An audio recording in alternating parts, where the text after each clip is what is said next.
बंदी छोड़ सतगुरु संत रामपाल जी महाराज जी की जय हो। भगत भाइयों, यह पुस्तक है ज्ञान अमृत एवं षड्यंत्र का विष। इस पुस्तक को अवश्य पढ़ें। इसमें संत रामपाल जी महाराज जी के सभी केसों का जजमेंट है। इसको एक बार अवश्य पढ़ें। इस पुस्तक से भगत भाइयों मैं आपको पढ़ाना चाहता हूँ। पवन कुमार यादव द्वारा 60 ब्लैकेट कमांडो को प्रशिक्षण देना एवं कमान संभालना। राष्ट्रीय समाज सेवा समिति ने अपने चहीते एवं नज़दीकी पवन कुमार यादव को ब्लैकेट कमांडो का प्रशिक्षण, उच्च कोटि का प्रशिक्षण रिटायर्ड फौजी द्वारा दिलवाई गई।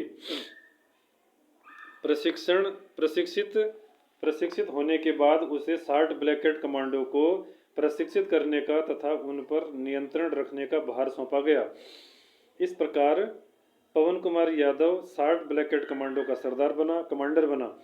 अपने नियंत्रण में रखकर उन्हें ट्रेंड किया, प्रशिक्षित किया और पेट्रोल बम को कैसे तैयार करना है, उसका उपयोग कैसे करना है, उसके उपयोग से अपने दुश्मनों को कैसे क्षति पहुंचाई जा सकेगी, उससे स्वयं कैसे बचा जा सकेगा, किस हाथ में ढाल को रखना है और दुश्मन से लड़ने के वक्त ढाल को कैसे उपयोग में लाना है तथा दुश्मनों पर ढाल हाथ के लिए कैसे हमला करना है, ईंट पत्थर लाठी डंडे आदि का दुश्मनों के विरुद्ध कैसे इस्तेमाल करना है तथा घातक हथियार को अपने दुश्मनों से लड़ते वक्त कैसे कब कितना उपयोग में लेना है, उस घातक हथियार के साथ दुश्मनों के चक्रव्यूह में फंसने का अंदेशा हो जाए तो उस चक्रव्यूह से कैसे बाहर निकलना है आदि आदि का संपूर्ण रूप से प्रशिक्षित कर पवन कुमार यादव ने अपने 60 काले कमांडो को लेकर संत रामपाल जी महाराज जी के ज्ञान के विपरीत राष्ट्रीय समाज सेवा समिति के सहयोग से हरियाणा राज्य सरकार एवं केंद्र सरकार के विरोध में हमला किया व करवाया,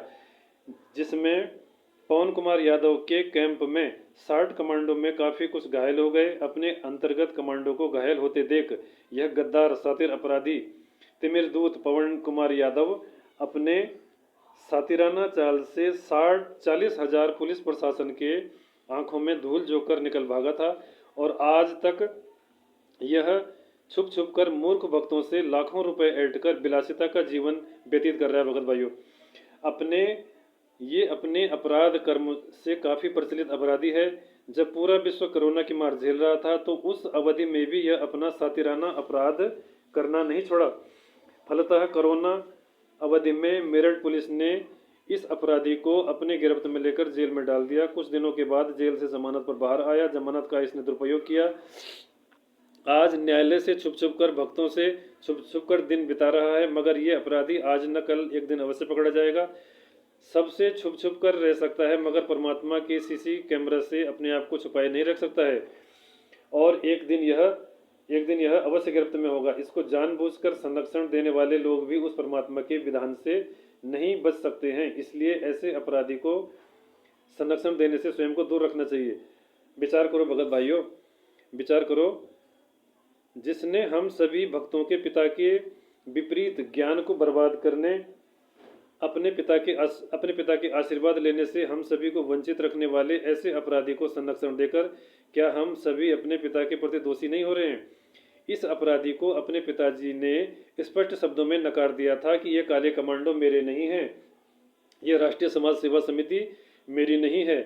और जब हमारे सतवादी सदगुरु इसे नकार दिए हों तो हम सभी के समक्ष यदि काल ब्रह्म भी आकर कहे तो इसे स्वीकार नहीं कर सकते।